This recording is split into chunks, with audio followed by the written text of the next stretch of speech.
What to do when therapy isn't helping. It's Sandra Mazili here from Inner Action Counselling. Visit www.inneractioncounselling.co.uk. I'm making that video that I hope you do not need, but I'm making it nevertheless. I'm talking about therapy not working out for one reason or another. So either it's been going really well and has stalled or plateaued, or worst case scenario is doing you harm. Or another scenario is you picked somebody, and I've got a video about how to choose a therapist, link below. So you've picked somebody and you thought, yes, this is the one. And then you feel like you've started working together and it's just not so helpful for you. So how to turn this around other than just leaving them and trying somebody else? Because you could do that. So I've got 10 ideas. Number one is tell your therapist what's not working. I know, painfully obvious, but we're not mind readers.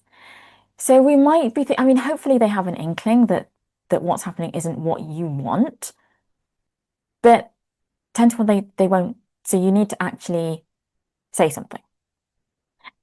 And I might be a bit culturalist when I say this, but I think British people are less good at that than people from other cultures, let's say America. So if we're talking about restaurants and the food isn't bad enough to be sent back, as in raw or missing, but it's just not quite right, or it's a bit this and it's a bit that, and you're complaining merrily to your fellow eater at the table, and then somebody, waiting staff, comes over and says, oh, anything we can do, how's the food? And you're like, yeah, fine, when it's not fine.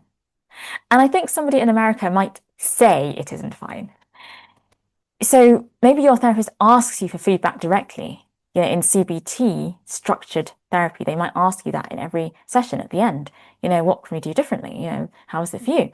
And you're like, yeah, it's okay. And it might not be. So you do need to voice this. And you can frame it as feedback rather than them failing you. You might say something like, I'm not sure I'm getting what I need right now. Can we look at what might be helpful? Therapists genuinely appreciate this. It helps tailor the process. So the first thing is we want to know if something is off. We may or may not have an inkling. Whether we do or not, it's good to have it actually verified. Idea number 2 is get specific about what's not helping you.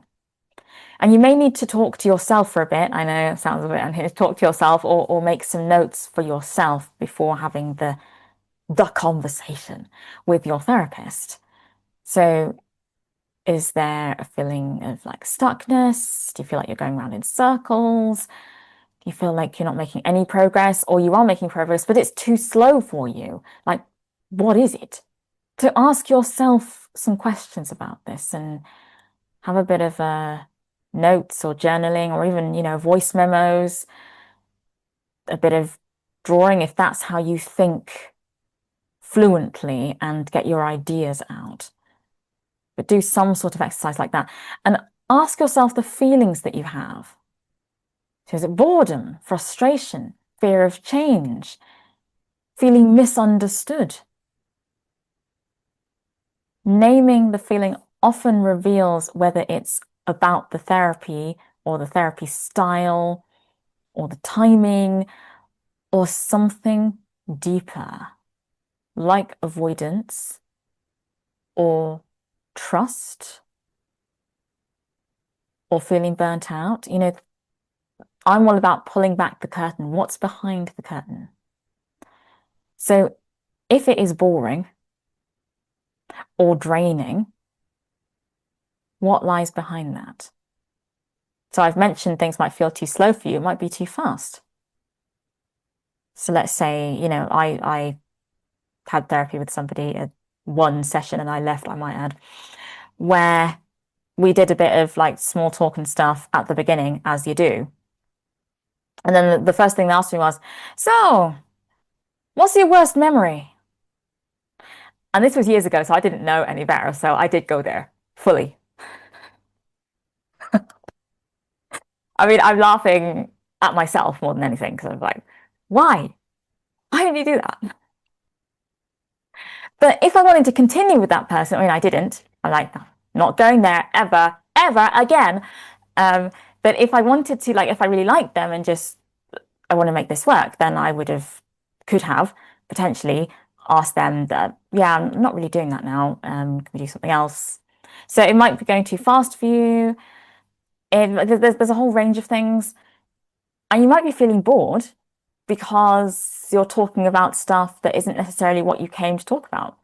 Let's say the therapist is a very go with your flow sort of therapist, and you're talking about the tube trip to work when you really feel you need to talk about your fear of spiders or a relative who got murdered. But they're not pushing you to do that because they go with what you need when you need it. And they feel like, well, if you want to talk about the trip to work, then that's what we do. So you need to let them know that that isn't what you want. Yeah, because if they're just going with the flow and you feel like, well, that's just not good enough, you need to let them know. So we've talked about what is it and letting them know. So what about item number 3? Check your expectations. Therapy is rarely a linear progress sort of line. Sometimes it feels worse before it gets better, especially when you start facing difficult material.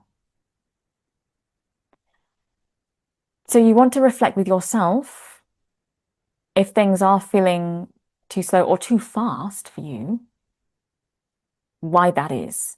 And that if you're facing difficult feelings, and inevitably they will be brought to the surface and they might feel worse. Whether they are worse or not, they may feel worse because they're closer to this bit up here rather than inward and buried and all that. And you can't feel it too much. There's a certain something there, and then you're starting to talk about this stuff and process it with your therapist, and all of a sudden you feel like, oh, this is really awful. I could manage before. Why did I start this? And that's a side effect. If they're a half decent one, they will teach you to manage that. So I certainly don't make a point of processing difficult things with my clients until we've gone over their stress tolerance skill set, whether it's enhancing skills they've already got or building them up from scratch. That's what we do first. And sometimes it can be a bit of a push-pull between my client wanting to talk about the difficult stuff and I'm like, not yet. And that might be a frustration thing, which means they talk to me about it. They don't just like, well, ugh. So carrying on this reflection, what does helping look like to me right now? And that helping may well be processing difficult stuff. It might mean providing an oasis in therapy from the difficult stuff and talking about nothing for a bit, and possibly the kind of stress tolerance skills stuff, or building calming strategies or whatever it is. What does help look like? If whatever it is right now isn't helpful, then what is helpful? And if your response to that is, oh, I don't know, then kick that ball around either with yourself on your own or with somebody you know, like and trust, friend, family member, somebody, and or the therapist you are working with. What could they be doing differently to help you? And it may mean that they try something different with you than they have been doing, if you're open to that. Item number 4, review your goals together. So revisit what you came to therapy for. Are those goals still current? Sometimes people outgrow an initial focus and therapy needs a new direction. And so that's relevant if you've been with somebody for a bit and then you feel like, well, things are stalling a bit now. But if you've just started with somebody, maybe that one isn't quite so relevant to you, but it might be. It might be that you thought you would need to spend months on something and you've resolved whatever the thing is in maybe 2 weeks, but you're still talking about it in week 4 and you're like, do I really need to keep doing this? What am I doing here exactly? So you need to change direction maybe. Idea number 5 is try a different pace or approach. So an extension of the previous one a little bit of review and then try a different approach. So you've heard me say this before, philosophically, I'm person-centered, and that is client-led, which means you know yourself the best. We go with where you are and where you want to go and how you want to go there. So in plain English, if you feel you want coping strategies, that is what we do. It doesn't matter if I think that actually you need to face your fears, person. Maybe they don't want to do that right now. They want to cope with what they already have. It's not my job to be like, well, I think it's more helpful to actually, if you're afraid of the spiders, to actually face the spiders, rather than we can look at coping strategies. If you come across one, it's like, that is what we do because you know what you want. And maybe down the line, you're like, well, I'm still afraid of spiders. What the hell is wrong with you? Like, well, we did what you wanted. So, but want and need are sometimes quite different. So we need to align those two things, which is why I use tools from cognitive behavioral therapy and psychodynamics when appropriate. And even then I give people a choice. We can do these sort of worksheets and thought records and things if you'd like to. I'm not just like, you will do this thing. And I hope no therapists behave like that. And I also do kind of body-centered work as well and expressive, creative, resourcey type therapies where words aren't quite as relevant. And that's useful for expressing pain. So that's approaches. So your therapist might be one thing and maybe you thought that's what you wanted and needed. And it turns out in practice, you need a bit less of this and more of that. It comes back to item 1 is actually tell them. And item 2 is getting specific. So back to this number 5 thingy is changing the pace or the approach. So we've talked a little bit about what kinds of approaches you could be, I don't want to say subjected to, but yeah, subjected to. But changing that feeling or the pace as well. You might ask to slow down or speed up. If the therapist you're working with isn't including grounding stuff or skills-based sessions, then you might want them to include that. Maybe there's a bit too much skill stuff and not much processing stuff for you. So get them to change gear. Collaboratively change gear. If things are feeling too unstructured for you and it's a bit too go with the flow and you want more structure, or vice versa, let them know. Item number 6, reflect between sessions. This is something I like to get my clients to do, whether they are struggling with stuff or not, or struggling with me or our relationship. And I think therapy relationship is crucial to the success of any therapy. So keep a short therapy journal to help reflect between sessions. I ask my own clients to make notes during the session as I would. So anything important that they come up with. And you might want to journal between sessions as well. One note on what felt helpful, one on what didn't feel helpful, and any questions to raise next time. And it empowers you to lead the process, because that's what any therapist wants. They don't really want to be sitting there being a director of this. They want you to take the lead. Even if they take the lead a little bit at the beginning, it's your therapy, not theirs. I mean, I ask my own clients to make notes during the sessions themselves, as I would.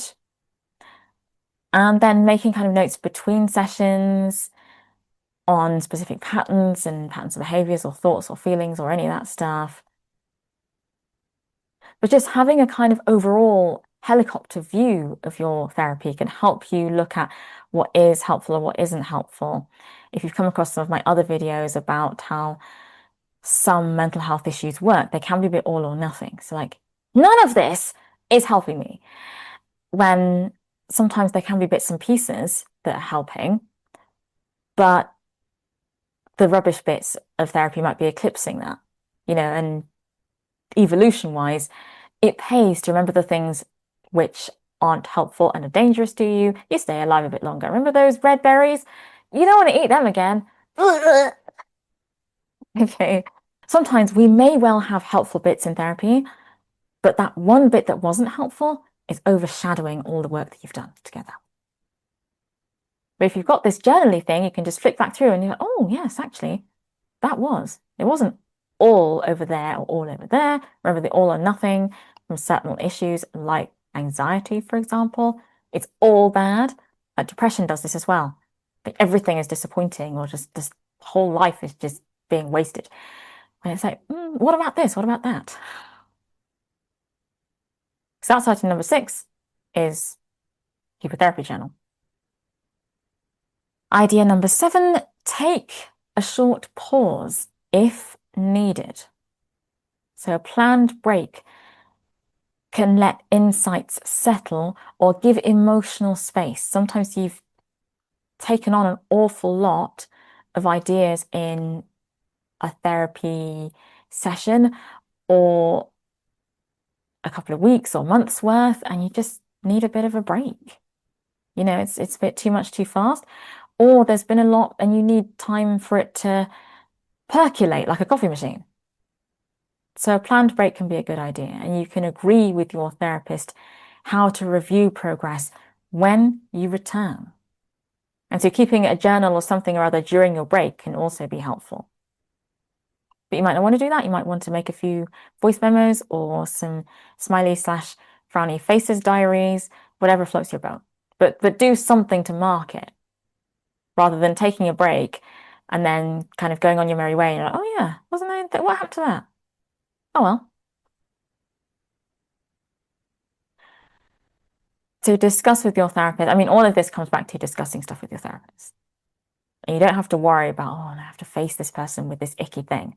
They're used to icky stuff. So that was item number 7. Item number 8 is consider therapist-client fit. Mismatch doesn't mean failure. It's just different chemistry or approach. If you've raised concerns and still feel unseen, it's okay to explore working with another therapist. I had this myself once. So this therapist I was working with, they emailed me during the week and I felt a bit ick about that. And we had the next session and they said, is there anything you want to bring this week and talk about with me? And I said something like, well, the email you did earlier on in the week, I felt like this and that. And they cut me off like, no. Anything in your life. And I thought, so our relationship is off the table? Is that it? Like, what? So it can go like that. It doesn't have to though. And I would like to think that therapists like that are rarer, where they tell you you can talk about anything except the relationship between you. Because I think that's an important ingredient.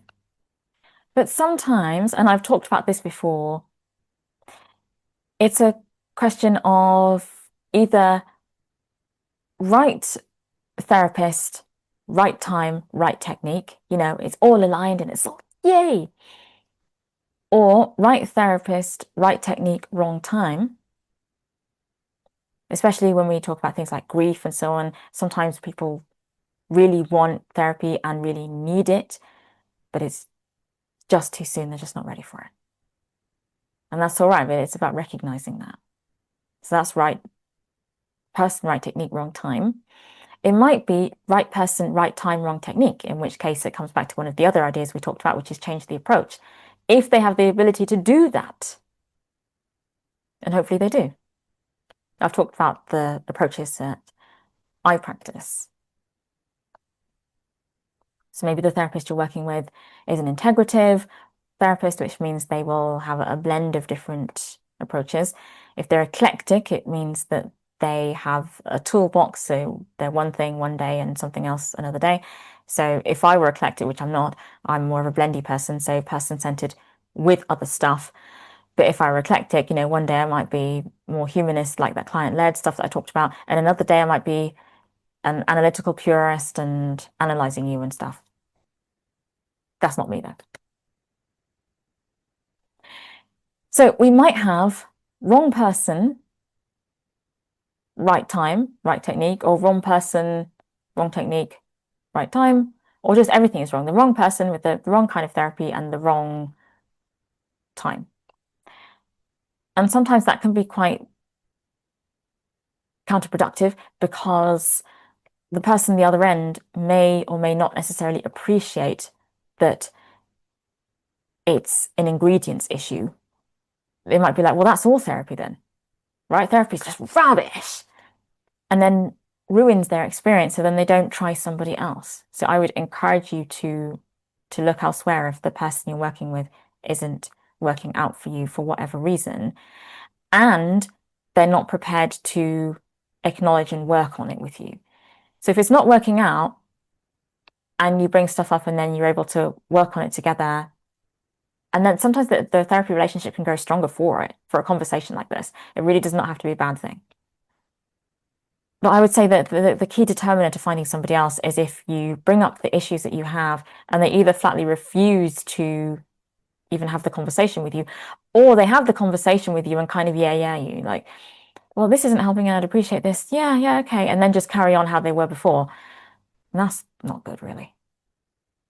And I know that searching for therapists is a potentially tiring, overwhelming thing. That's why I've made some material to try and help people do that. Item number 9 is revisit self-care foundations, like the basics. Sleep, nutrition, movement, connection. I'll repeat that. Sleep, nutrition, movement, connection. They all strongly affect therapy progress. Therapy can only build on what your body and mind have the energy to engage with. Which sounds quite convoluted. Blame AI for that bit of script. So if you're not sleeping well and you're not eating properly and you're not moving very much and you're not connecting with people, and you're kind of in your own little world with your symptoms getting worse and just horrible, therapy isn't really going to do very much for you, even if it's the right person, right time, right technique. It's going to fall a bit flat. Because without the right sleep and nutrition, sleep is repairing cells, and you need the energy. You need energy to sleep as well. It doesn't sound like it. You should just lying there. But, it's dream cycles and all this other stuff and the cell repair. But you need energy and the proteins and all the other stuff for cell repair. And you're not going to get that if you're just eating a bowl of chips a day. I mean, I'm being a little bit sarcastic. And it also helps with cognitive reasoning. And you need the brain cells to do the therapy and cope with all these lofty ideas and difficult, painful feelings. Right? You need the energy to do that. You can't do therapy running on empty. So revisit that if there's one of those ingredients that is off. You could almost do a compass rose if you're the drawing type. I mean, I'm not the drawing type, but I'm thinking, yeah, 4 bits, 4 little pointy things. Last one. Idea number 10. Seek a consultation. So a one-off session with a different therapist or supervisor. So this video is aimed at people seeking therapy and not getting what they need from therapy. But if you feel like you're not getting what you need from your supervisor, the same 1 to 10 items apply. And somebody else for a one-off session can help you get perspective on what's happening. especially if you're feeling a bit bamboozled by the therapist or supervisor and feeling a bit, well, is this or isn't it helping? Because I framed this whole video as, well, it isn't helping you, so this is what you do. But you might be in that hinterland of, I don't really know. I mean, I'm not feeling how I thought I would. And that's where I talked about kind of managing expectations and all that kind of thing. Like, what would that actually look like for you? So they can be objective about it. And I'll put this out there, I'm happy to do that. You know, whether you want to work with me or not, and just kind of give you a heads up about, you know, a sounding board for you about what you feel is or isn't helping you or where to go with this. So that's 10 ideas about what to do when therapy isn't helping. Thanks for sticking with this video. I know it was a fairly long one. Like and subscribe for more interesting content. Until next time, take care and bye for now.